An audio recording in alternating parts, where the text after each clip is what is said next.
Porque estás abatido, ó minha alma, e porque te perturbas dentro de mim, espera em Deus, pois ainda o louvarei pela salvação que há em sua presença. Esse é um salmo de Davi. E aquieta-te, ó minha alma, era a sentença nos lábios desse rei, quando as suas emoções forçavam uma influência além da conta sobre as suas decisões. Meus sentimentos me pregam peças, minha ansiedade cria fantasmas que nunca existiram, meus medos torturam meu coração, e às vezes de forma precoce e covarde. Mas aqui nós temos a prece de um homem que aprendeu a gerenciar as suas emoções e a não sofrer antecipadamente por nada. Na verdade, um homem que aprendeu a descansar no Deus da sua salvação. E essa habilidade aqui de Davi garantiu o seu desenvolvimento emocional, a maturidade, o equilíbrio necessários para o sucesso desse homem como rei. Com todas as experiências vividas em anos de perseguição, de contendas, ele aprendeu a dar ordens para a sua alma, ele aprendeu a escolher o que sentia, ele determinou, na verdade, o lugar das suas emoções, porque ele sabia que, como alguém que andava por fé, ele não andava pelo que ele sentia, mas ele andava pelo que ele acreditava, amém? E todo aquele que é nascido de Deus tem que fazer todos os dias escolhas. Eu vou andar por aquilo que eu sinto, ou eu vou andar por aquilo que eu sei, ou eu vou andar por aquilo que eu creio. Na verdade, Davi aprendeu um segredo. Escolhe alguém bonito do seu lado e diz assim para ele: a vontade não faz o homem, mas o homem faz a vontade. Também está escrito, Salmo 62:5: contudo somente no eterno espera minha alma em silêncio, pois Ele é que me traz esperança. Então, ora, Davi reduzia a influência da sua alma ao silêncio, ora ele conduzia a sua alma a um patamar mais elevado de participação. Ora ele pedia para a sua alma se calar, e ora ele ordenava a sua alma a se conectar com Deus e adorá-lo. Salmo 104:1: bendize, ó minha alma, ao Senhor. Então eram dias em que minha alma ela te cala, e eram dias em que bendize minha alma ao Senhor. Por quê? Porque todos nós temos dias de luta e dias de glória, amém? Amados, invariavelmente nós temos que lidar com injustiças, ofensas, com pessoas irritadas, críticas, insensíveis, estressadas, arrogantes, muito preocupadas consigo mesmas e quase nada com você, que na verdade estão sob a pressão de influências externas e se deixam guiar por aquilo que sentem. Emoções, amados, fazem parte de quem somos. Essencialmente nós nos expressamos, nós interagimos porque sentimos. Então é porque você tem emoções que você, por exemplo, curte uma publicação nas redes sociais, interage com alguém. E agora eu estou achando tão engraçado que, como pastor, eu sei que às vezes pequenas curtidas nas redes sociais já eram motivo de briga entre casais, e eu quero ver agora que tem a opção amei com coraçãozinho. O que vai ser? Não é incomum nós sermos dominados por emoções nocivas e negativas, não é incomum. Essas emoções são ativadas por conflitos, decepções, perdas, dores, desilusões, e muitas vezes elas crescem de tal forma dentro de nós que elas acabam nos limitando, que elas acabam nos influenciando de tal maneira que o presente já é escravo do passado. Um dia desses, a gente teve uma experiência nova na família, porque o Rininha, com 11 anos, ele desde pequeno, como todo menino e menina, tem aquela escola de que eu gosto de uma, eu gosto de outra, mas ele, como um crente fiel que é, ele sempre gostou da mesma, desde os 5 anos de idade. E ele está com 11, e sexta-feira ele chega em casa arrasado. Pensa num menino de 11 anos arrasado, chorando, depressivo, triste. E a mãe perguntou: por que, filho? Ele falou: a menina que eu gostava desde os 5 anos está namorando o meu melhor amigo.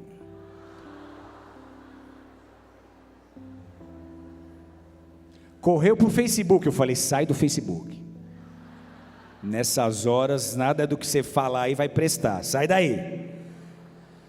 Só que aí, eu estou contando essa história do Rininha, eu falei para um irmão nosso aqui, Eduardo Tuma, estou contando essa história para o Dudu, e falei: Dudu, você vê que coisa, cara, ele é uma criança, mas ele sofreu por amor, ele estava sofrendo, ele estava triste, ele chorou de verdade, ele sofreu, e aí de repente, ele irrompe como se algo explodisse dentro dele, gritando: fala para ele guardar esse sentimento, para ele nunca mais esquecer o que é gostar de alguém. Precisa fazer cura, gente. Nessa hora eu entendi muitas coisas. Por que muita coisa não anda? É uma necessidade de cura, uma emoção lá atrás, tomou um toco de alguém que amava e travou. Então orem por ele, por favor. Gerenciar emoções, amados, nos levam a uma vida mais saudável, mais equilibrada. Nós vivemos com mais harmonia, inclusive com os próximos. E pessoas que sabem, que aprendem a reconhecer e administrar as suas emoções, elas constroem relações mais satisfatórias também. Estou falando aqui de uma inteligência emocional. O que é a inteligência emocional? É uma capacidade que o inteligente emocionalmente tem de criar motivação para si mesmo e de perseverar num objetivo, independente das dificuldades. Isso fala de uma habilidade de controlar os impulsos e de impedir que a ansiedade interfira em seu estado de espírito. É exatamente o que Davi mostra aqui com as suas palavras. Como é que isso funciona? Seu cérebro é dividido funcionalmente em duas partes. Uma delas é o córtex, que é a casca do cérebro, onde é processado o seu pensar. Outra delas é a porção mais interna, que é chamado cérebro emocional. Quando esse cérebro emocional é estimulado pelo mundo externo, ele vai captar sinais que vai interagir com as emoções. Então, fisiologia ensina que para cada emoção está, na verdade, associada a um hormônio. Cada emoção está associada a um hormônio. E esse estímulo, se ele for inadequado, ele vai afetar a nossa saúde, ele vai afetar o nosso organismo de forma negativa, gerando estresse, ansiedade, depressão, pânico, entre tantas outras doenças e patologias psicossomáticas. Então é um fato, isso faz mal para todos nós, e faz mal inclusive para o cristão. E aí o que a ciência diz? Qual que é a solução então? Eles vão te apresentar um antídoto para esse veneno, te dizendo que a solução está no autoconhecimento, na meditação, na autoconfiança, na empatia, que é a sua capacidade de se identificar com outras pessoas e de se colocar no lugar delas. E obviamente essas ferramentas têm o seu valor, mas Deus nos ensina um caminho mais excelente. Diz isso em voz alta: Deus nos ensina um caminho mais excelente. E eu falo aqui como alguém que anda nesse caminho. Amém? Como você, eu tenho perdas, eu sofro traumas, eu tenho dores. Alguns anos atrás, eu perdi de forma muito brutal uma pessoa que eu amava demais. Foi a primeira pessoa muito próxima que eu perdi. Na verdade, quando a gente pede para Deus, não perde, mas eu tive que lidar com esse sentimento de viver um luto. E por mais que eu tentasse reagir e estar bem, como ser humano que sou, eu comecei a ter alguns sinais que apontavam uma depressão, que apontavam uma série de cuidados que eu precisava ter com a minha saúde. Eu procurei um médico, ele sinalizou algumas evidências, ele disse: você está em depressão, quase que num quadro de pânico, e você vai tomar antidepressivo por pelo menos 6 meses, um faixa preta, e vou te recomendar mais alguns outros remédios aqui, e uma cartelinha de boletas. E foi isso que eu ouvi da medicina, foi isso que eu ouvi da ciência. Mas eu saí daquela sala e eu disse: Deus, ou agora eu vivo esse caminho mais excelente, ou que evangelho é esse que eu estou pregando? Eu preciso de uma intervenção tua, eu me recuso a tomar esses remédios. Ou o Senhor faz algo, ou eu morro, mas agora eu preciso de uma prova de que o Senhor está comigo, de que o Senhor responde às minhas orações. Estive ainda em oração por algumas semanas, viagem de Florianópolis, a nossa última lá. Eu tive uma experiência tão maravilhosa com Deus no púlpito, pregando o evangelho, recebendo de Deus, sendo usado por Deus, que eu desci daquele púlpito e nunca mais eu tive os sintomas que estavam me assolando, nunca mais tive nenhum sinal que exigia que eu tomasse qualquer medicação. Então eu não estou dizendo que talvez você não tenha que se sujeitar à medicação, vai da tua experiência com Deus. Estou dizendo que no meu caso, eu vivi esse caminho mais excelente, amém?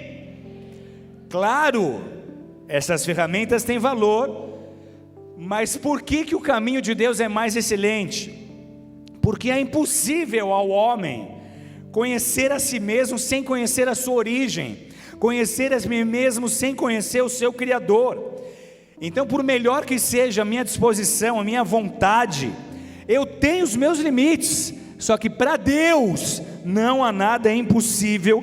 E quando eu quero o caminho mais excelente, o que eu preciso fazer é me voltar à sua palavra, porque Ele me deixou a sua vontade ali registrada. Quem crê, dê um glória a Deus e uma salva de palmas forte ao Senhor.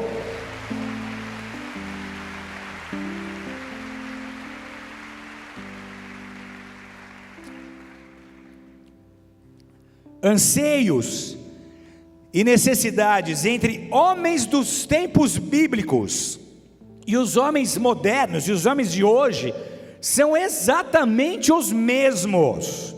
A única coisa que mudou foi a tecnologia, mas anseios e necessidades são todas iguais. Todos eles tiveram que lidar com estresse, todos eles tiveram que lidar com pressão, com perdas, com ressentimento, com perseguições. Tenta você hoje se colocar no lugar de Moisés, um líder que teve que conduzir toda uma nação pelo deserto, sendo perseguido pelo faraó, que era o homem mais poderoso do mundo naqueles dias, enfrentando insurgentes, enfrentando deslealdade dos seus próprios irmãos, pressão de um povo que tinha fome, que tinha sede. Como ele lidava com as suas emoções, qual era o seu estado? Como é que foi para Elias confrontar Jezabel com todo o seu sistema e poderio de idolatria? Como é que foi para ele eliminar 850 profetas de falsos deuses e daqui a pouco ser ameaçado por ela? Você conhece a história, você sabe o que aconteceu com os seus sentimentos, com as suas emoções. Tiago 5,17 diz: Elias, o homem tão profético que deu ao termo o espírito de Elias a própria unção da profecia, Elias era sujeito às mesmas paixões que nós. Elias era homem como nós. O que falar de Daniel?